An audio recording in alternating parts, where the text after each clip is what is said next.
He did play for Brisbane and has been away from the club for 12 months, is coming on board.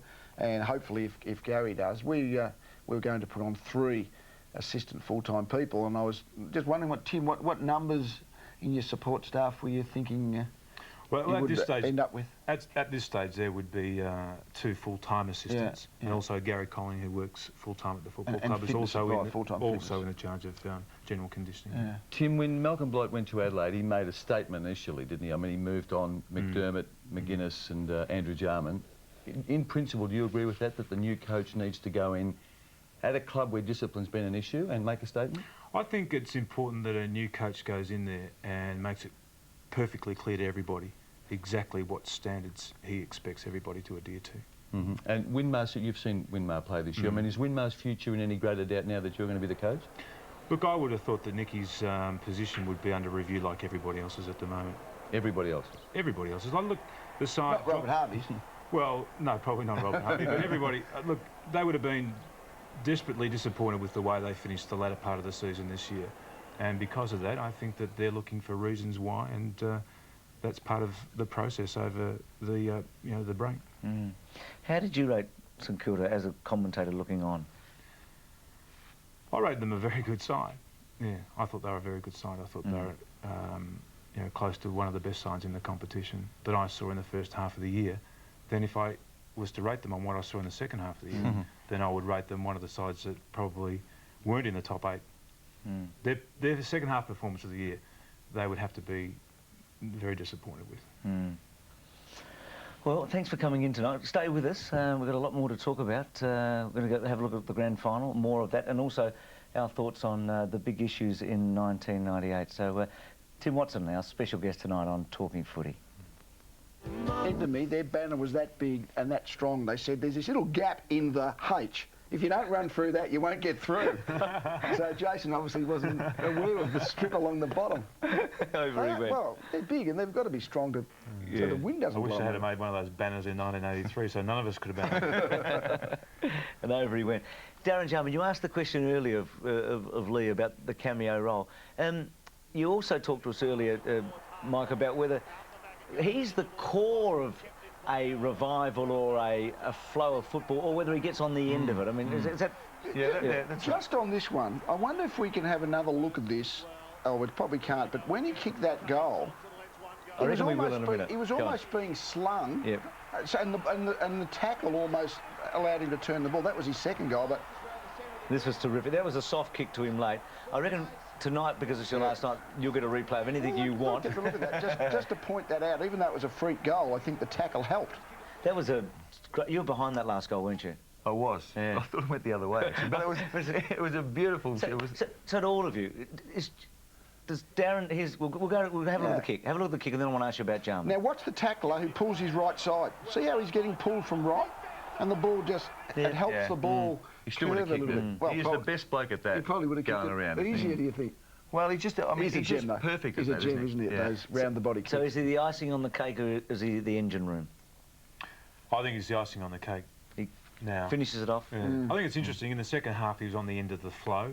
In the first half, they're having trouble getting any real ball supply into their forward line. I think that happened last year. I think the tide turned in the third quarter, and he just wrapped it up in the last quarter. It's probably fair to say that both Rashudo and Jarman aren't your hardest running midfielders. Is it fair to say? So in the end, when the second half and Rashudo was sort of half back and Jarman's on the full forward line, it meant the blokes around the midfield maybe had more run than those two together. Isn't it interesting? You talked about Malcolm Blight and that, you know, sort of almost definition about him in the last Saturday in September. Jarman has had that with him as well. Big games, maybe a question mark, and with Blight, he's been able to finish that all off in the last 2 years. 6 goals and 5. And forever now, when we talk about September, we'll talk about Jarman being a legend, won't we? And a legend in the game, like Blight, the legend coach. His 91 performance wasn't great. No, he got taken from the ground when Hawthorn won. It was his first season. I think one of the biggest mysteries about the weekend is Wayne Carey.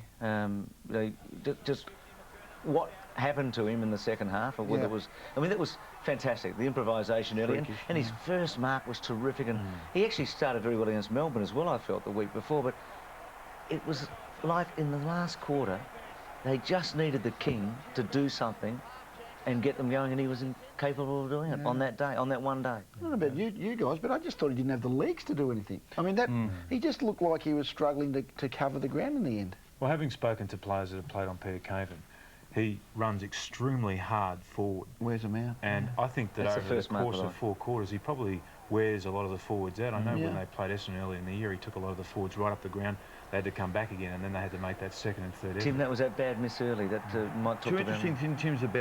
Interesting things about Blighty and Caven. Blight was prepared for him to go one out against Carey, wasn't he? He didn't have the bloke falling back or a bloke coming out of the back, and Caven was prepared to run off him.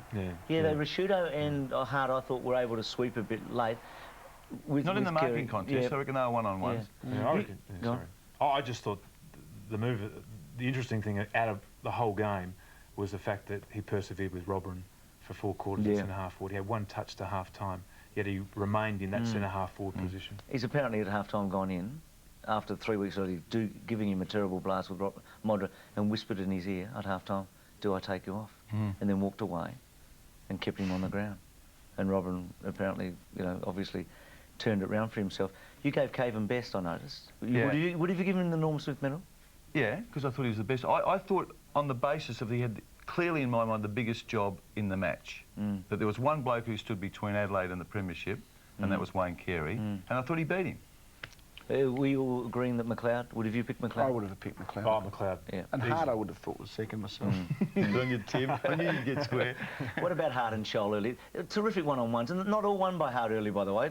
Scholl was very active, wasn't he? But well, he got a bit of the ball, but he wasn't so much... So he kicked a couple of behinds, I guess, but he wasn't... I thought this kind of position there on the front of the goal square was where I thought the Crows were in reasonable control. Remember, North had basically a 2-man forward line, didn't they? They had Scholl at full forward, Carey at centre-half forward, opposed by Hart and Caven, and no one else in that part of the ground. And I thought it was real... Carey was getting it early, but I thought Hart mostly didn't allow Scholl to get it in the real key spots. Lee, were you surprised that they never sent Archer forward at any stage of the game? They did at one point, didn't they? Kicked 2 goals in the second half. Yeah, no, but I think they did give him a go forward at one point, didn't they? At one stage. But he didn't. It was very short-lived. Yeah. It was. I love the. Well, they get a goal here. The Crows, a beautiful handball by Goodwin to James. There was a moment in the last quarter for quite a while that Smart and Archer were together, and we talked about the various qualities of the two players. Different players, but probably one as valuable as the other. And both swing men, both can go forward. And actually, Smart's got a great record of kicking goals in finals. He averages about 1.5 goals in finals, yet in normal football he averages about 0.5 over the course of his career. So in finals he's been able to go forward and kick a lot of goals. Well, early Pike was getting the ball on him, wasn't he? That was working well for North, but Hart and Smart can play on anyone from probably 5'8" to 6'3" in the old language, so they're really flexible players, aren't they? The smother, the Pickett smother, the ball hits him in the head with Tyson Edwards. He just overplayed it, didn't he? He overplayed it. North went down and Pike kicked the goal. It seemed a really important moment in the match at the time. Do we all agree on this? Yeah, at this point. He did him in the face too. Robert sort of won a battle with Costa, didn't he? What's Shepherd here as well? Yeah. Yep. I mean, I don't know that there's a better player in the competition for those defensive skills that Pickett has. In that one passage of play, he's laid a tackle, 2 bumps and a smother. Right. Exactly. See, the other thing that happened, Shannon Grant got the footy and kicked it down a bloke's throat, and he didn't do that too often, did he? Didn't get the ball to kick No, it. he did not. Yeah. Second, 2 grand final wipeouts for Shannon Grant, isn't it, in 3 years? He's still a young player. He is, Yep. yep. Still young. And he's had a super year. The paddock, did it collapse on the weekend? What happened to the paddock?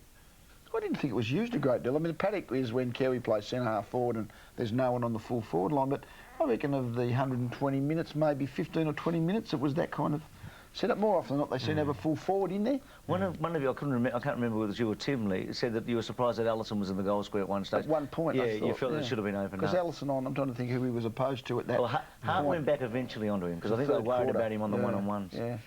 Winston Abraham kicked a fantastic goal in the third quarter, just magical skills, started brilliantly. How did you feel he performed on the day, Tim? I thought he had a very good first half, in particular the first quarter. Yeah. But I just think that he found it difficult to sustain the run in the second half. You mentioned, Tim, about his fitness. Why would a bloke who's played the full season not be fit on the last Saturday in September? Well, it's not a matter of fitness, it's just a matter... But that was you said that. No, I said... the point I was trying to make was his endurance capabilities. Perhaps he doesn't have the endurance capabilities to play up the ground. He played pretty much as a wingman in that first half of football. There's a lot of running attached to that too because of the way North Melbourne's set up. What about the use of the 3 tools? Blight's use of the 3 tools. He did it last year with Keating. Marsh was the only change to the 2 teams on the weekend coming in, so that Malcolm had the insurance of a 3rd tall man. Did it impact at all, and do you like the idea? I thought it reduced the game to 17 versus 17 almost. Yeah. Like you had the big Marsh mostly, or Pittman at the very start of the game, but then Marsh after half time. And then you had McCartney, and those 2 players hardly seemed to get into play much. So, but at least playing that big forward right back on the goal line means his opponent's right back on the goal line. He's going to have to be a big fella. And I reckon it clears the midfield a little bit, which maybe suits their run. They really opened it up in the second half. Didn't they? He did that last year with Keating, didn't he? Took a big risk on Keating last year. He likes that structure. When we only had 21, didn't we, last year? Now we've got 22. You also wrote today about a congested Crows forward line.